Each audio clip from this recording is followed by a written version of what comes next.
urasa neza pe, urasa neza pe, aya ni amadama Diamond. Mikoro zacu yuko ari Kiwi Rwanda Africa, wa muhungu wagiye bazonga, wa muhungu wagiye bakorera amakuru agiye atandukanye muri show busy. Bimeze bite rero? Dutangira dusuhuza aba diaspora, dutangira dusuhuza abantu bacu mugenda mudukurikira kuri microphone zacu, aho mugenda mukurikira amakuru agiye atandukanye muri imyidagaduro, amakuru aba yagiye yaramutse agenda acicikana ku mbuga nkoranyambaga, aho tugenda tubabwira kubitangaza amakuru bimwe na bimwe, tugenda tubasomera amakuru yagiye aramuka yandikwa mu binyamakuru bigiye bitandukanye. Utiki muri ino myidagaduro y'igihugu cyacu cy'u Rwanda cyangwa se hanze y'igihugu cy'u Rwanda, ngo nayahe makuru agezweho? Nuko Kamishi twamaze kumenya yuko ngo yamaze gutandukana n'umugore we w'umuzungu hariya muri Amerika. Meddy nawe ngo yaba arimo yitegura ngo kuba yaza gukora igitaramo hano mu mujyi wa Kigali, aho ashobora kuzagitegurana na Israel Mbonyi, aho bashobora kuzagitegura muri Petit Stade, ugasanga stade barayujuje barayipfutse hasi no hejuru.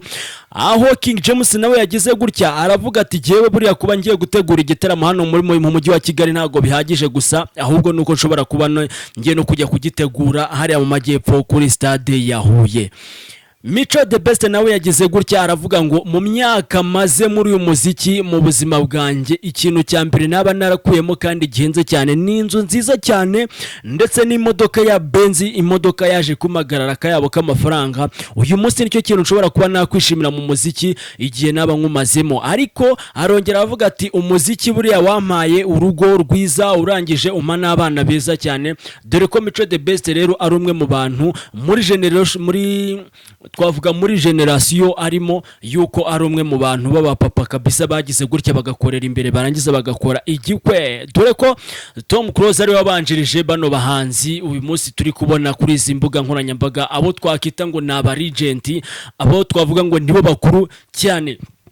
Haisa kurikiraho Riderman nawe ahita agira gutya, nawe ahita aca gahigo, nawe ahita akora ubukwe bwiza cyane, dore ko yaje gukunda, mbere yakundanaga n'umukobwa arangije aza kumukatira kandi bamaranye igihe kinini cyane, aza guhita yikundira uriya mukobwa, uriya mudamu niko namwita ngo ni umudamu, ariko bakundana nyine mbere yuko bajya kurushinga yari umukobwa. Ngo bimeze bite rero mu myidagaduro yacu igiye itandukanye? Dore ko Epa Ndungutse nawe yamaze kuvuga yuko ngo kuva yagira kuri Radio Rwanda ngo nicyo kintu cya mbere cyamunejeje, ngo kubera yuko yahise yinjira mu gisate ngo yumva ngo yakundaga cyane, yumvaga ari zo nzozi ziwe agomba gukabya kugira ngo abe yakora imyidagaduro ngo kandi agire umusanzu atanga ku gihugu cyamubyaye.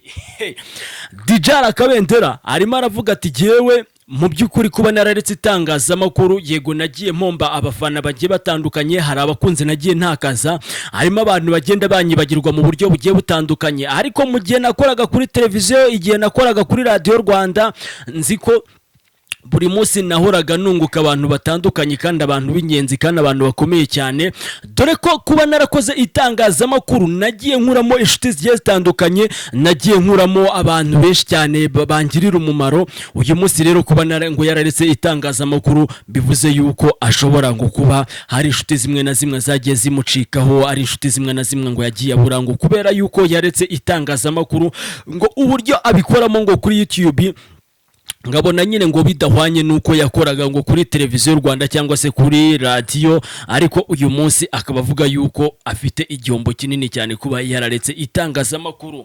Umunyamakuru bamwita Magic bro, uyu mutipe yakoze kuri Magic igihe kinini cyane kandi na n'ubu ngubu akaba gikoraho.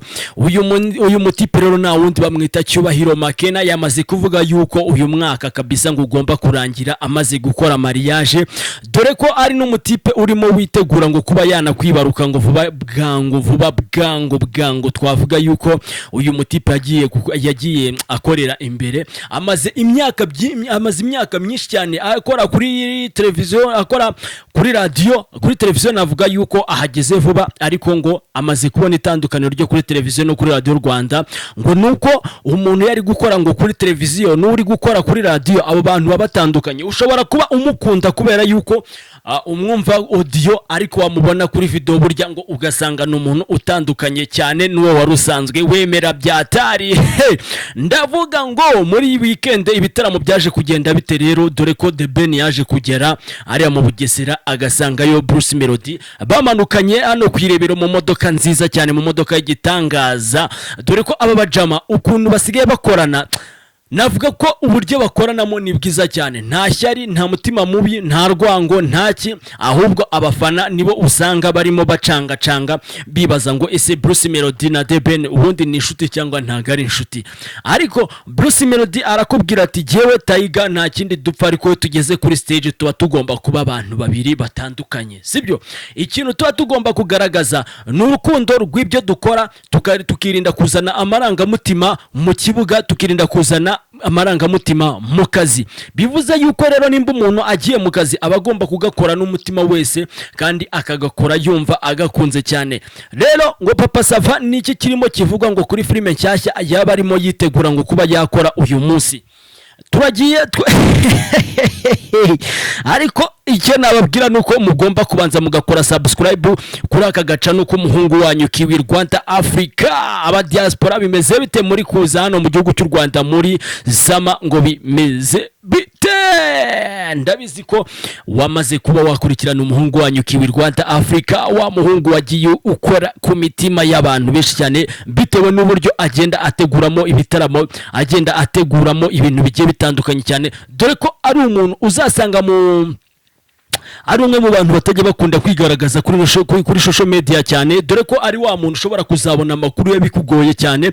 Ntago ari wa musani ushobora kuba yatangaza amakuru ye ngo akunde kujya hanze cyane, ni wa muntu ukunda gukora ibintu bye biri prive, ntago nyine ajya akunda kuba yakwiyasasa, ni wa muntu udashobora kuba wabona mu birori bigiye bitandukanye nyine kugira ngo uzamenye amakuru yiwe biba bigoranye cyane. Ni wa muhungu ugira gutya agategura utuntu twe yiturije, ariko ugasanga yatwitse, ugasanga hahiye byatari.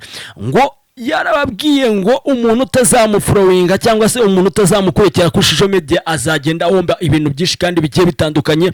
Ni wa muhungu rero Kiwi Rwanda, wa muhungu wirwanyeho, wa muhungu wahasorinze, wa muhungu wagize gutya akakora papa, akibabaza papa. Ibi byose mubona abakora ni wa muhungu nyine ukunda gukora, ni wa muhungu ukunda gufightinga, kandi ndabizi ko amaboko ye iwana. Let's go, ngo bimeze bite rero? Mumbwire abantu bari Nyarutarama cyangwa se abantu bari Agacuriro ngo bimeze bite? Hariya ni mu baboss papa. Iyo uvuze ababoss ubundi uhita wumva hariya kazi ukavuga ati abantu batuye hariya ni abantu babatikoraho. Ngira ngo mwigeze kubona agakuru Bruce Melody oya agakuru Clapton Kibonke yigeze gukorana na Taiga, bari kumwe barimo basohoka ahantu bicaye na kukwanza barimo bafata akantu, arangije ariko no gusohoka bigeze gusohoka ahantu nyine Clapton afite inkoni yabereye isikoti The Ben, cyangwa se ukamubona arimo yereza akantu ko kunywa The Ben akavuga ngo Taiga ntago yikoraho. N'abantu rero bari Nyarutarama Agacuriro hariya ntago baba bikoraho papa. haya wa muhungu rero Kiwi Rwanda Africa. Harya ngo ibi birahagije cyangwa se murashaka azongeremo n'ayandi makuru agiye atandukanye kuri zino mic ziwe?